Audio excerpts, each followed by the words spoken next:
الله نور الله لا إله إلا الله أليف الله نور الله لا إله إلا الله أليف الله نور الله لا إله إلا الله أليف الله نور الله لا إله إلا الله أليف الله نور الله لا إله إلا الله أليف الله نور الله لا إله إلا الله أليف الله نور الله لا إله إلا الله أليف الله نور الله لا إله إلا الله أليف الله نور الله لا إله إلا الله أليف الله الله الله الله الله الله أليف Allah, Allah, Allah, Allah, Allah, Allah, Alif.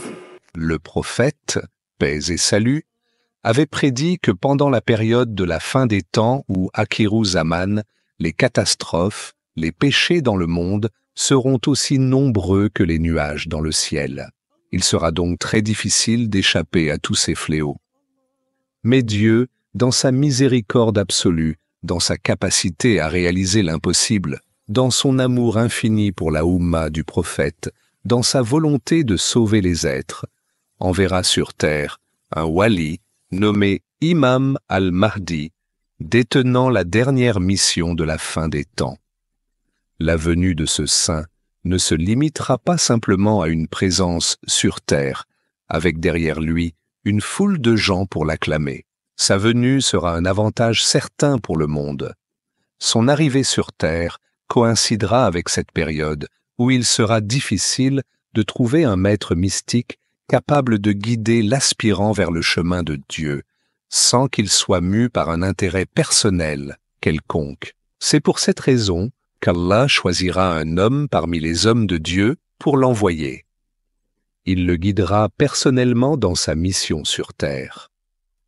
Il s'agit de cette personne surnommée l'Imam al-Mahdi, surnom qui signifie littéralement l'imam des bien guidés. C'est donc Allah qui le guidera par la lumière du prophète, le prophète Muhammad le guidera à son tour par la lumière du Khatmiya, c'est-à-dire la lumière de Maulaya, Cheikh Ahmada Tidiani Sherif. C'est pour cette raison que Maulaya Cheikhu Tidiani l'imprégnera de la lumière, de la Salatul Fatiha, de la Tariqatul Haqqi. L'imam al-Mahdi ramènera les principes de base qui font que l'on reconnaisse l'appartenance d'un individu à la Tariqa Tidiania. Nul ne doit semer des zones sombres dans l'esprit des adeptes de la Tariqa Tidiane, selon Maulaya Cheikhu Tidiani. Les disciples Tidiani doivent être dénués d'obscurité dans leur façon d'être. Maulaya Cheikhu Tidiane affirme qu'il faut rechercher la Tariqa Tidiane dans les âmes pures. Pour avoir un cœur pur dans la Tariqa Tidiane et conserver cet état de pureté le restant de sa vie, il faut assister aux séances de wazifa dans les mosquées, respecter les séances de Hadaratul Juma dans les mosquées, respecter la pratique du lazim, éviter de donner des jugements de valeur sur des choses que l'on ne maîtrise pas, souhaiter à tous les musulmans ce que l'on voudrait pour nous-mêmes. La lumière de la tariqa se manifestera alors au disciple qui aura respecté tous ses préceptes. Si le disciple laisse ne serait-ce qu'une seule de ces règles, il sera exposé à une exclusion certaine du cercle de la tariqa Tidane. Par déduction donc, l'imam al-Mahdi sera adepte de la Tariqatul Tidiane, car sa mission est intrinsèquement liée à la lumière de la Salatul Fatiha. La venue de l'imam al-Mahdi, qui répond aussi à une autre organisation en cette période de la fin des temps, aura un avantage sur le monde.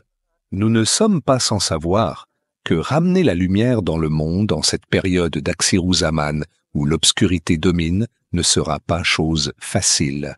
Mais il fera revivre cette notion de la ilaha illallah qui est en quelque sorte le leitmotiv de tous les missionnaires. Dieu dit « Fahlamu innahu la ilaha illallah ». Dieu a remis une louange bien spéciale à l'imam al-Mahdi. Cette louange, qui est liée à une réalité de Gaïb, est la suivante. Allahu, Dieu, Nuru, lahi masalan, Nurihi kamishkaatin, fiha misbahu, Nuru, lahi nurun, alan, nur, yahdi, lahu, li nurihi, man, yashau. La notion de la ilaha illallah, dans sa définition, il n'y a rien d'autre que Dieu, est une réalité qui tourne autour de la personne de l'imam al-Mahdi. Une foule immense l'accompagnera dans sa mission. Il détiendra ainsi un pouvoir octroyé par Dieu qui lui permettra de conquérir le monde. Certains principes régiront cette guidance orchestrée par Dieu. Il lui recommandera de procéder de la sorte avec ses compagnons. Il doit d'abord purifier leur cœur, ensuite organiser leur âme, de telle sorte qu'elle tourne le dos aux tentations du monde Shahada et qu'elle se dirige vers le chemin de la rectitude, le chemin de la voie droite. Après cela, l'imam al-Mahdi devra utiliser la lumière produite par l'âme de ses compagnons pour venir en aide à ceux qui étaient dans l'obscurité et les orienter vers la lumière vivifiante. Tout cela se fera à travers un hymne appelé l'hymne de la révolution des Lumières.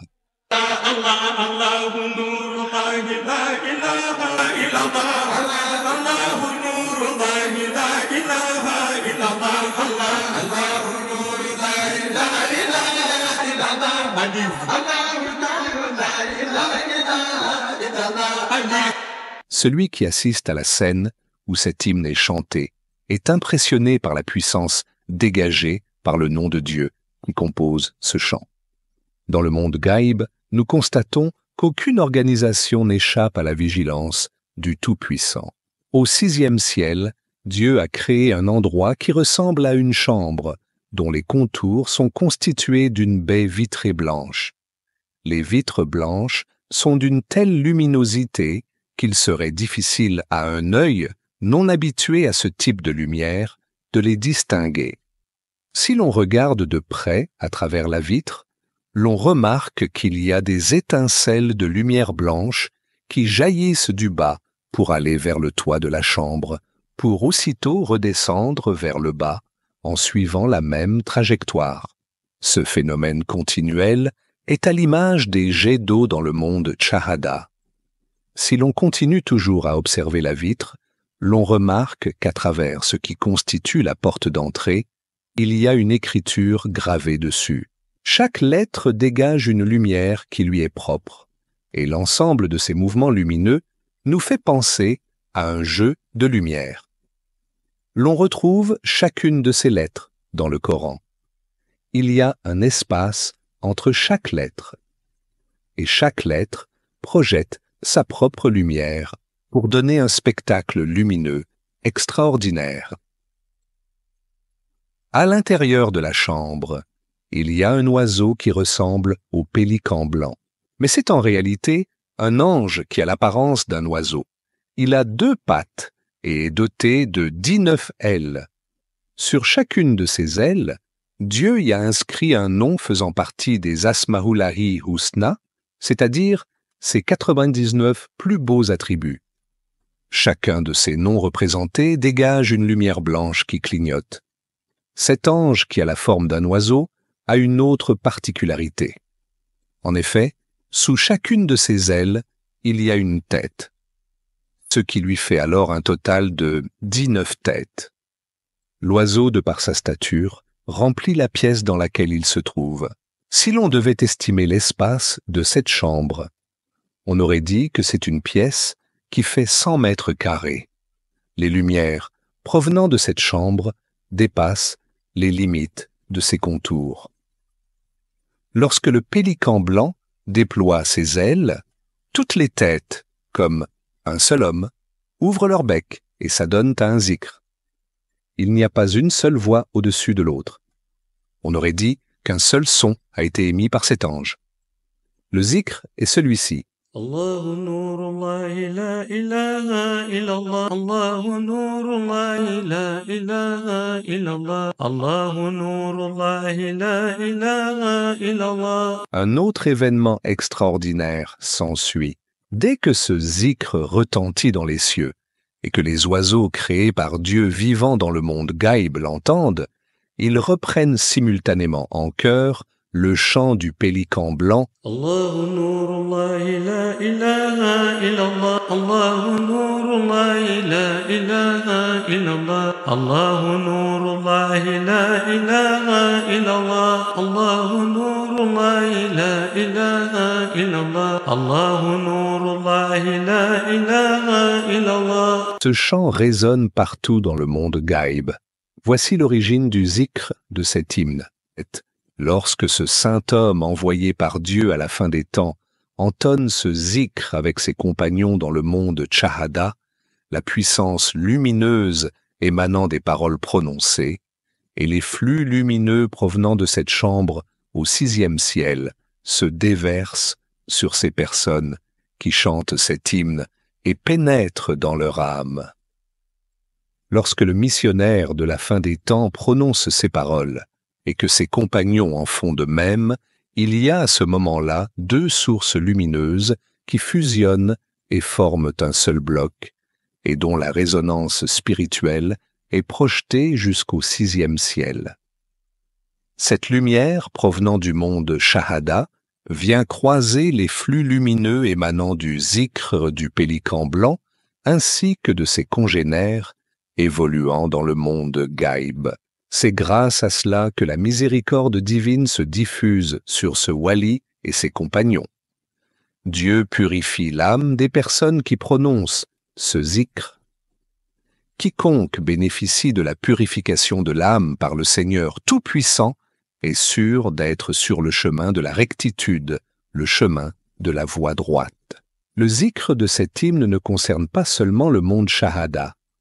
En effet, c'est toute une organisation entre le monde gaïb et le monde Shahada. Lorsque le missionnaire chante cet hymne avec ses compagnons, il est accompagné dans les chœurs par le pélican blanc et les oiseaux de gaïb. Les lumières du monde Shahada montent vers le ciel pour rencontrer les lumières provenant du siège du pélican, pour ne constituer qu'une seule entité. On parle alors de lumière sur lumière. Cela ne s'arrête pas là. Une autre organisation voulue par Dieu sous-tend le chant de ce zikr dans le monde Shahada. Une image plaisante aux yeux du prophète et très rare en cette période d'Aksiru Zaman s'affiche. Il s'agit d'un regroupement de croyants autour du wali missionnaire, sans distinction de conditions sociales, de catégories sociales et d'âge, scandant ensemble l'hymne et faisant le signe de Allahu avec leurs mains levées vers le ciel pour signifier qu'il n'y a rien d'autre que Dieu. C'est grâce à tout cela que la miséricorde d'Allah se déverse sur toutes ces personnes présentes au moment du zikr. Ce privilège leur est accordé car elles ont comme maître l'imam al-Mahdi qui est guidé par Dieu à travers la lumière du prophète Muhammad et à travers le pouvoir spirituel de Maulaya Cheikhu Tijani. الله نور الله لا إله إلا الله أليف الله نور الله لا إله إلا الله أليف الله نور الله لا إله إلا الله أليف الله نور الله لا إله إلا الله أليف الله نور الله لا إله إلا الله أليف